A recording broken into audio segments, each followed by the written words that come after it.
இன்றே டவுன்லோட் செய்து உங்கள் ஃபேவரட் ஷோக்களை என்ஜாய் பண்ணுங்க. ஏங்க இன்னும் என்ன அந்த அம்மா கிட்ட போய் நியாயம் பேசிக்கிட்டு இருக்கீங்க? அவங்க தான் தப்பு செஞ்சுட்டாங்கன்னு அப்பட்டமா தெரிஞ்சு போச்சுல்ல. ஐயா போலீஸ்ல கம்ப்ளைண்ட் பண்ணி உள்ள தூக்கி வைங்க இந்த அம்மாவை. ஏய் சிவனாண்டே, ஈஸ்வரி மேல உள்ள பகையை தீர்த்துக்கிறதுக்கு ஏதாவது சந்தர்ப்பம் நினைச்சியா? எங்க தப்பு நடந்திருக்குன்னு தெரியல, அது ஒரு போலீஸை கூப்பிடுறாங்க. ஏங்க போலீஸ வர வச்சாதானே இவங்க லட்சணம் என்னன்னு எல்லாருக்கும் தெரியும். இவ அம்மாக்காரி கோயில் நகையை திருடிதான் செத்து போனா. அதே புத்தி தானே இவளுக்கும் வரும். இப்ப இவளும் கோவில் நகையை திருடி இருக்கா. பரம்பரையா இவங்க இந்த கேவலமான வேலையை தான் செஞ்சுகிட்டு இருக்காங்க.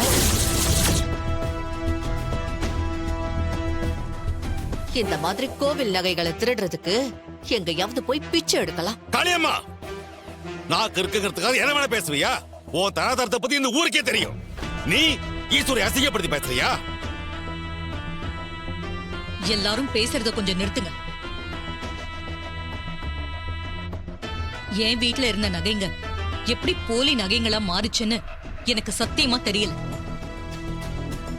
அத நான் கண்டுபிடிக்காம விட மாட்டேன்.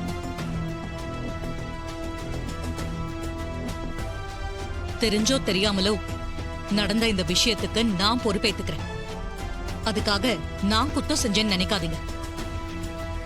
என்னால நடந்த தவறுக்காக பொறுப்பேத்துக்கிட்டு நான் போலீஸ் ஸ்டேஷனுக்கு போறேன்.